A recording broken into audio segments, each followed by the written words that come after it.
The Galactic War College hung like a gleaming obsidian dagger against the stars, its angular form casting long shadows across the asteroid belt of the Centauri system. Maya Chen stood at the viewport of her approaching shuttle, her heart thundering against her ribs, despite her carefully maintained composure.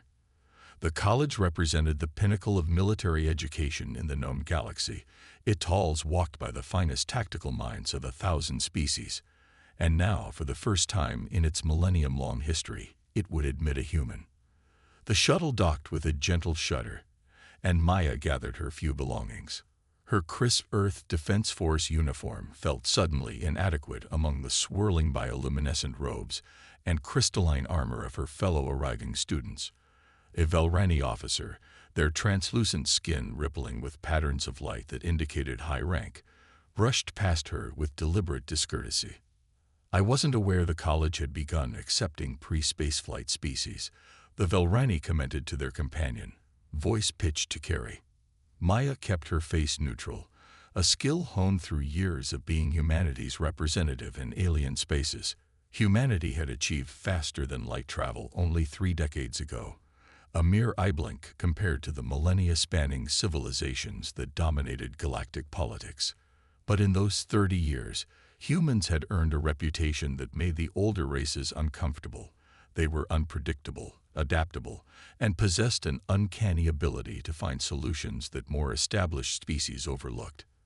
The college's main hall stretched before her, a vast chamber where gravity seemed to shift with each step.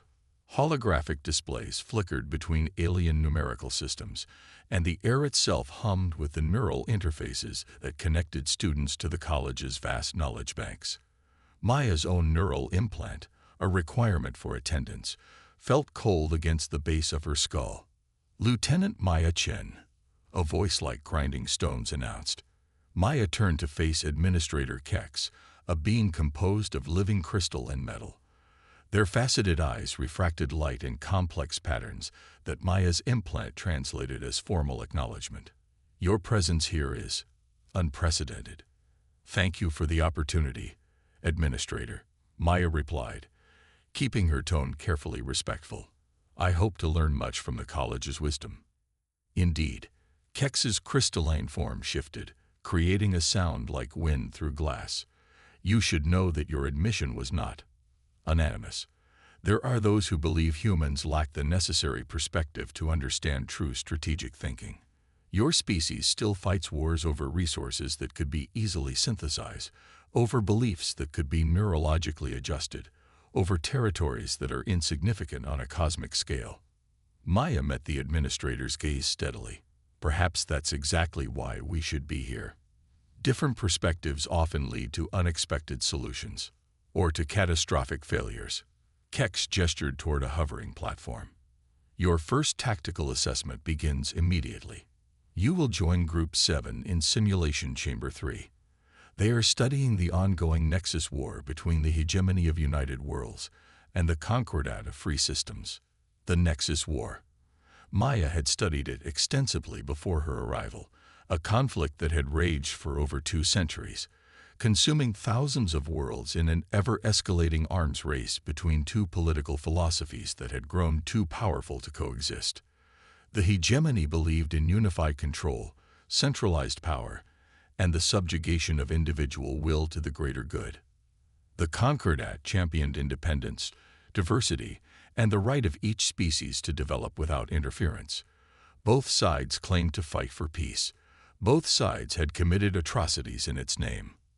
The simulation chamber was a perfect sphere of black metal, its surface alive with quantum computers that could recreate any battle in perfect detail.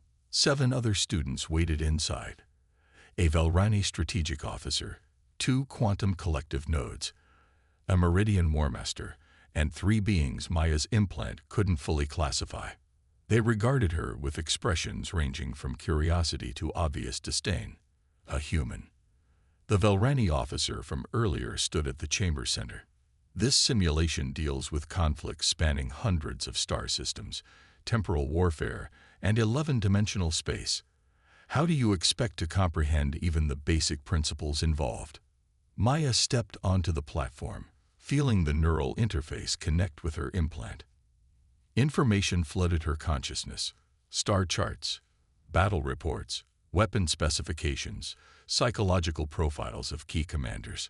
She let it flow through her, noting patterns that others might miss, seeing connections in places where more experienced eyes had stopped looking. "I don't expect to comprehend everything," she replied, allowing herself a small smile. "I expect to learn, and perhaps to offer a perspective you haven't considered." The simulation began, reality dissolving around them as the chamber reconstructed the Nexus War in perfect detail. Maya watched as holographic fleets maneuvered through space, as worlds burned and alliances shifted. But while her fellow students focused on fleet movements and resource allocation, she found herself drawn to something else: the stories beneath the statistics, the human cost beneath the strategic calculations. Because that was what her species brought to the galaxy, she realized. Not superior technology or ancient wisdom, but something both simpler and more complex: the ability to see people where others saw only pieces on a game board. And as the simulation unfolded around her, Maya Chen began to form a plan that would either prove humanity's worth to the galaxy's greatest military minds or confirm their worst fears about her species' fitness for the cosmic stage. The war games had begun, and humanity's representative was playing by rules no one else could see. 3 weeks into her studies at the Galactic War College, Maya found herself in the quantum archive chamber long after most students had retired to their quarters. The archive was a vast network of crystalline matrices storing military history from across the galaxy. Through her neural implant, she could access thousands of years of tactical data, battle reports, and strategic analyses. But tonight, she wasn't studying weapon systems or fleet formations. She was studying fear. "Display parameters, civilian displacement patterns during the Battle of Nexus Prime," Maya commanded. The air around her filled with ghostly trails of light, each representing the movement of refugee ships during one of the Nexus War's bloodiest confrontations. Most of her classmates had analyzed this battle for its military significance: the hegemony's innovative use of temporal weapons, the Concordat's devastating counter-strike through subspace. But Maya saw something different. She saw panic, terror, the desperate flight of millions as their homes became battlegrounds. More importantly, she saw patterns that reminded her of humanity's own history. Cross-reference with Earth historical data. Mass migrations during period 1900 to 2100 CE. The archive hummed, new patterns overlaying the existing display. Maya leaned forward, her eyes reflecting the dancing lights. The similarities were striking. Whether fleeing from world wars or interstellar conflicts, people moved in predictable ways when afraid. They clustered together, followed familiar routes, sought out places that reminded them of home. "You're still here, human." The voice startled her. Administrator Keck stood in the doorway, their crystalline form refracting the archive's lights. "The final trial approaches. Shouldn't you be studying actual military strategy?" Maya gestured at the displays. "I am. Just not in the way you might expect." Kex moved closer, their faceted eyes scanning the data streams. "Civilian movement patterns. The trial focuses on military victory, not humanitarian concerns." "What if they're connected?" Maya straightened, excitement making her forget proper protocol. "Look at this. Every major offensive in the Nexus War has followed the same pattern. Both sides launch their attacks where they think they'll do the most strategic damage, but they always avoid certain sectors. Sectors that, according to their own tactical assessments, would be perfect targets." The administrator's crystalline surface rippled with skepticism. Military commanders often have reasons beyond pure tactical advantage for their choices. "Exactly." Maya's hands moved through the holographic display, highlighting specific regions. These avoided sectors. They all contain populations that have cultural or historical significance to both sides. Places where the hegemony and Concordat share common ancestry, common beliefs, common fears. She commanded the archive to display a new dataset. "And it's not just the Nexus War. I found similar patterns in 12 other major conflicts. The spiral crusades, the machine wars, even the quantum schism. Every species, no matter how advanced, holds certain things sacred, things they won't sacrifice even to win. Kex was silent for a long moment, their crystalline form pulsing with complex patterns. And you believe this? Anthropological observation has military value. Maya smiled. I believe it has victory value. The final trial simulates the entire Nexus war, right? We're supposed to find a way to end it decisively for our assigned side. But what if there's a way to end it that both sides would accept? A solution hidden in what they're afraid to destroy. The trial has run for 300 years, Kex reminded her. Every possible strategic approach has been attempted. Diplomatic solutions are not within its parameters. Maybe that's because no one's tried diplomacy through strength. Maya's fingers danced through the display, pulling up new data streams. What if we could design a military strategy so precise, so targeted, that it forces both sides to confront their shared fears? Not to exploit them, but to make them realize what they're really fighting to protect. The administrator's surface darkened, a sign Maya had learned indicated deep thought. An interesting theory, Lieutenant Chen. But the final trial deals in practical military solutions, not philosophical exercises. All war is philosophy, Maya countered. The hegemony and concordat aren't fighting over resources or territory. Not really. They're fighting because each side is terrified of the other's vision of the future. But what if we could show them a future they're both even more afraid of? One that threatens everything they share. She gestured at the swirling data streams. These patterns show that both sides still care about something beyond victory. They still have lines they won't cross, places they won't strike, beliefs they won't abandon. That's not weakness. It's a foundation. A starting point for something new. Kex moved toward the door, their crystalline form casting complex shadows. The final trial begins in 3 days, Lieutenant. I suggest you spend them developing a more conventional strategy. The college has admitted humans because we believe you might have tactical insights to offer. Do not make us regret this decision. As the administrator departed, Maya turned back to the displays. She understood their skepticism. Her approach was unorthodox, maybe even naive by the standards of species that had waged war across millennia. But humans had learned something in their brief time among the stars. Sometimes the greatest victories came not from overwhelming force or superior technology, but from understanding what your opponent was really fighting for. She began composing her battle plan, but it wasn't filled with fleet movements or weapon deployments. Instead, she mapped out fears and hopes, shared histories, and common grounds. The quantum archive hummed around her, its ancient data streams weaving together into something that had never been tried before in the trial's long history. Maya Chen was going to win a war by making both sides face what they were most afraid of losing, not to their enemies, but to themselves. The final trial chamber stretched before Maya like a cathedral built from starlight and shadow. Quantum processors hummed beneath the polished floor, ready to simulate the most complex military engagement in known space. 8 command stations floated in a perfect circle, each a self-contained tactical interface that would give its user control over vast fleets, economies, and intelligence networks. Maya took her assigned position, representing the concordat of free systems. Around her, her fellow students settled into their roles. The Velrani officer, Senra, had been assigned the hegemony forces. Their bioluminescent patterns pulsed with barely contained eagerness for the coming battle. Administrator Kex's voice resonated through the chamber. The parameters are set. You each control your faction's complete military and economic resources as of the Nexus War's 3rd century.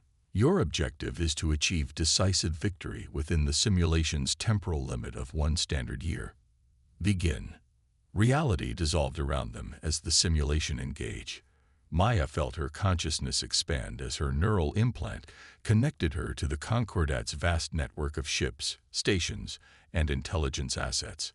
She could feel the pulse of 1,000 worlds, the movement of millions of vessels, the flow of resources and information across an empire that spanned 3 galactic arms. Around her, her fellow students launched immediately into action. Sen-Ra's hegemony forces began a massive temporal pincer movement, attempting to trap key concordat worlds between past and future attacks. Others initiated complex economic warfare, targeting supply lines and production centers. Maya did nothing. For 3 full minutes, she stood motionless, letting the tactical data flow through her consciousness. She wasn't looking at fleet positions or resource distributions. She was looking for something else, something that lay beneath the surface of military readiness reports and strategic assessments. The human appears paralyzed. One of the quantum collective nodes commented. Perhaps the neural load is too great for their primitive nervous system. Maya ignored them, focusing on her real objective. There, in the cultural databanks of both sides, she found what she needed. The hegemony and concordat shared an ancient holiday, the remembrance of the long night. It commemorated a time before either faction existed, when their common ancestors had faced extinction during a cosmic disaster. Now both sides celebrated it differently, but the core memory remained sacred to both cultures. The holiday was approaching in the simulation's timeline. Maya began her first move, but not where anyone expected. Instead of targeting military installations or economic centers, she initiated a complex series of diplomatic transmissions. Each one contained fragments of classified data that, taken separately, meant nothing. But together, they painted a disturbing picture. Tactical analysis detects no significant military movements from the concordat forces, Administrator Kex announced, their crystalline form reflecting the swirling tactical displays. Lieutenant Chen, you understand that pacifism is not an acceptable strategy in this trial. Maya allowed herself a small smile. I'm not being passive. Administrator, I'm setting the stage. Her next move was bold. She began withdrawing concordat forces from key sectors, seemingly leaving vital territories undefended. The hegemony forces under Sen-Ra's command rushed to fill the void, exactly as she had predicted. But they would find no military assets to seize, no strategic resources to capture. Instead, they would find something far more valuable: fear. In each abandoned sector, Maya had left behind carefully crafted evidence, suggesting a terrible discovery. Ancient ruins that hinted at a cyclical cosmic catastrophe. Scientific data pointing to an imminent repeat of the long night that both cultures feared. She hadn't created this evidence. She had simply compiled real scientific data that both sides had been too busy fighting to notice. Your forces are in full retreat, Sen-Ra observed, their bioluminescence flickering with contempt. The hegemony will control half the concordat's territory within 20 standard hours. Territory isn't what matters here, Maya replied, her fingers dancing through the holographic interface. What matters is what your forces are about to find. The simulation's timeline advanced. Maya watched as her carefully planted information began to spread through both the hegemony and concordat networks. Scientists on both sides, following up on the discoveries, began reaching the same conclusions. Military intelligence agencies, investigating the data independently, corroborated the findings. A wave of fear swept through both civilizations, not fear of each other, but fear of something far older and more terrible. The long night wasn't just a historical memory. It was a cosmic cycle, and according to the evidence Maya had compiled, it was about to begin again. This is unprecedented, one of the quantum collective nodes announced. We're detecting massive shifts in civilian behavior patterns across both factions. Military resources are being spontaneously redirected toward scientific research and astronomical observation. Maya nodded. Because both sides are remembering something they've forgotten during centuries of war. They face the same fundamental threats, the same fears, the same need to survive. Sen-Ra's tactical display blazed with urgent communications from their command structure. This changes nothing. The hegemony's military superiority is useless against a dying galaxy, Maya interrupted. But perhaps two civilizations working together might have a chance. The simulation continued to advance, and Maya's true strategy began to unfold. She wasn't trying to win the war. She was trying to make it irrelevant in the face of a greater challenge. A challenge that would force both sides to confront their shared heritage, their common fears, and their mutual need for survival. The trial had just entered uncharted territory, and no one, not even Maya, could predict how it would end. The simulation's time index reached 48 hours, and chaos erupted across both empires. Maya watched as her carefully planted evidence triggered exactly the reaction she had anticipated. Emergency sessions of the Hegemony High Command convened simultaneously with the Concordat's Council of Worlds. The tactical displays showed massive fleet movements, but not in attack formations. Ships were being redirected to scientific missions, to evacuation planning, to astronomical survey duties. "This is absurd," Senra declared, their bioluminescent patterns flashing with frustration. "You've created a mass panic based on theoretical data. This isn't military strategy. It's psychological warfare. All warfare is psychological," Maya responded, her fingers moving through the holographic interface as she monitored the spreading ripples of her plan. "You're just used to using fear of the enemy. I'm using fear of extinction." Administrator Kex's crystalline form shifted with complex patterns of concern. The simulation parameters are exceeding predicted behavioral models. Both factions are demonstrating unprecedented deviations from established military doctrine. Maya smiled, because that was exactly what she had counted on. Centuries of war had calcified both sides into rigid patterns of thinking, but fear, the right kind of fear, could break through those patterns. The evidence she had compiled about the returning long night wasn't false. It was simply data that both sides had been too focused on fighting each other to properly analyze. Across the simulated galaxy, the ripples of change continued to spread. Maya watched as the first joint scientific conference was hastily convened in neutral space, with researchers from both the Hegemony and Concordat sharing data about the apparent cosmic threat. Military vessels from both sides, dispatched to verify the astronomical observations, found themselves working together instead of fighting. Tactical analysis indicates a 60% reduction in military engagements across all sectors, one of the quantum collective nodes reported. However, there is no clear victory condition being approached for either side. "That's because victory doesn't look like what you expect," Maya replied, initiating the next phase of her strategy. She began transmitting detailed scientific projections to both sides, showing how the combined resources of the Hegemony and Concordat might be able to prevent the coming catastrophe, but only if they worked together. The simulation's artificial intelligence struggled to process the unprecedented scenario. It had been programmed to evaluate military victories, not cooperative survival strategies. But Maya had studied human history. She knew that the greatest advances often came when common threats forced hostile parties to work together. "Look at the resource allocation patterns," she pointed out to her fellow students. "Both sides are spontaneously redirecting military resources to scientific research and civil defense. They're not doing it because of orders from above. They're doing it because on every level, from civilian to military commander, people are remembering that they're more alike than different." Senra's tactical displays blazed with urgent communications from their command structure.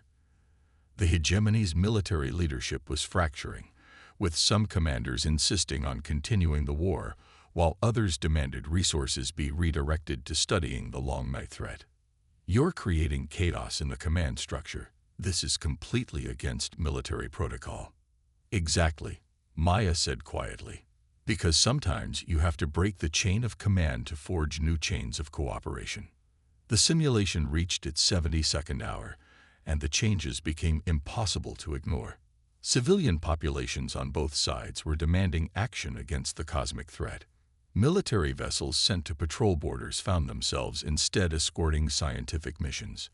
The rigid structures of both societies were bending under the pressure of a fear greater than their fear of each other. Administrator Kex's crystalline surface rippled with complex patterns as they observed the unfolding scenario. The simulation's predictive algorithms are failing. We have no baseline for this level of social and military restructuring. Maya nodded, understanding the implications. The trial had never seen anything like this because it had been designed to test military strategy, not social transformation. But humans had learned, through their own bloody history, that sometimes the greatest victories came not through superior firepower, but through fundamental changes in how people thought about themselves and their enemies. She initiated her final sequence of commands, not to armies or fleets, but to the information networks that connected both civilizations. The evidence she had compiled about the long night was spreading faster now, picking up supporting data from scientists and researchers on both sides. The threat was real. She hadn't invented it, merely uncovered it. And now both sides were beginning to realize that their centuries-long war had blinded them to a far greater danger. Observation, announced one of the quantum collective nodes. Military engagement patterns have shifted from combat to cooperative defense preparations in 87% of contested sectors. Traditional victory conditions are now impossible to achieve within standard parameters. Maya stood before her tactical display, watching as the galaxy transformed. Maybe that's because we need new parameters. Maybe victory doesn't mean defeating your enemy. Maybe it means finding a way to turn enemies into allies against a common threat. The simulation continued to evolve, moving beyond its programmed boundaries into something entirely new.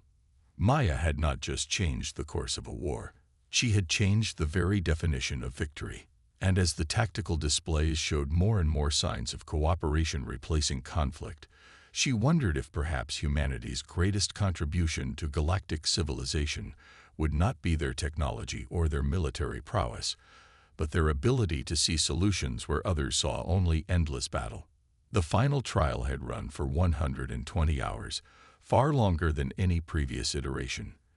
The simulation chamber's quantum processors hummed with unprecedented calculations as they processed scenarios that no student had ever attempted before. Maya stood at her command station, watching as the last pieces of her strategy fell into place. Administrator Kex's crystalline form pulsed with complex patterns of agitation. The simulation must be terminated. We have exceeded all standard parameters. There is no clear victory condition being approached. No traditional victory condition. Maya corrected, her fingers dancing through the holographic interface. But look at what's actually happening. The tactical displays told a story that defied 3 centuries of military doctrine. Across the simulated galaxy, the hegemony and concordat had fundamentally transformed. Joint scientific missions probed the edges of known space, studying the approaching long night. Former military shipyards now produced vessels designed for evacuation and civilian protection. The rigid boundaries between the two societies had become permeable, with information and resources flowing freely between them. Senra's bioluminescent patterns had shifted from their earlier aggressive reds to thoughtful blues. This is not warfare. You have changed the fundamental nature of the conflict. Because sometimes the best way to win a war is to make it obsolete, Maya replied. She brought up a new set of displays, showing the latest data from her simulation. Look at these statistics. Combined scientific output has increased by 400%. Both civilizations are advancing faster together than they ever did in conflict. They're not just surviving, they're thriving. The quantum collective nodes hummed in unified analysis. Observation. The scenario has evolved beyond military conflict into a new form of civilizational development. Query. Can this be classified as victory? Maya stepped back from her tactical station, addressing the entire chamber. On Earth, we had a concept called the false dilemma. The idea that you only have 2 choices, win or lose, fight or surrender. But reality is rarely that simple. Sometimes the greatest victory comes from recognizing that the choice itself is wrong. She gestured at the swirling displays showing the transformed galaxy. The hegemony and concordat weren't really fighting about territory or resources or even political philosophy. They were fighting because they couldn't imagine any other way to exist. But faced with a greater threat, they've discovered something remarkable. They're stronger together than apart. Administrator Kex moved to the center of the chamber, their crystalline surface reflecting the countless data streams. The trial has never seen an outcome like this. We have no metrics to evaluate it. Then maybe we need new metrics, Maya suggested, because this isn't just about military victory anymore. It's about survival, advancement, and the discovery that old enemies can become new allies when they find a common cause. The simulation continued to evolve, showing years of projected development. The combined civilizations had begun preparing for the long night with an efficiency that neither could have achieved alone. Military vessels were repurposed for scientific missions and civilian protection. The strict hierarchies of both societies had become more flexible, allowing for innovation and cooperation at every level. Final analysis announced the Quantum Collective. Traditional military victory, unachieved. However, projected civilian survival rates have increased by 700%. Scientific advancement has accelerated beyond previous maximal projections. Query: does this constitute a new form of victory? Maya smiled. It constitutes a human form of victory. Because humanity learned something in our own bloody history. Sometimes the greatest battles aren't won with weapons, but with ideas.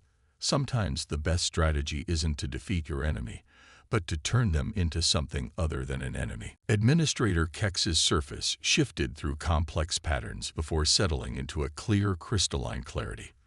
The trial is concluded, though not in any way we have seen before. The simulation chamber powered down, reality reasserting itself around them. Maya's fellow students stood in silence, their various forms of expression. Bioluminescence, quantum states, crystalline patterns, showing signs of deep contemplation. Senrei approached her, their patterns now showing a mix of confusion and respect. You did not fight the war at all. You changed its very nature. That's what humans do, Maya replied simply.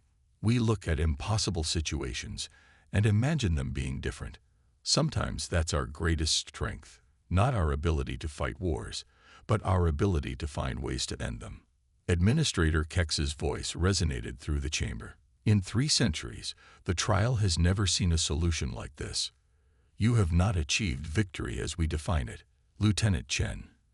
Instead, you have forced us to question the very definition of victory itself. Maya nodded, understanding the implications. She had done more than win a simulated war. She had demonstrated why humanity deserved its place among the stars. Not because they were stronger or more advanced, but because they could see possibilities that older, more established civilizations had forgotten how to imagine. As she prepared to leave the chamber, Maya took one last look at the dormant tactical displays. She had shown them something that centuries of advanced military education had overlooked, that sometimes the greatest victory comes not from defeating your enemy, but from transforming the battlefield itself. In doing so, she had proven that humanity's greatest contribution to the galaxy might not be their weapons or their technology, but their endless capacity to imagine a different way forward. The trial was over, but its implications would ripple through the Galactic War College, and perhaps through the galaxy itself, for generations to come. Maya Chen had not just passed a test, she had changed the very nature of the game.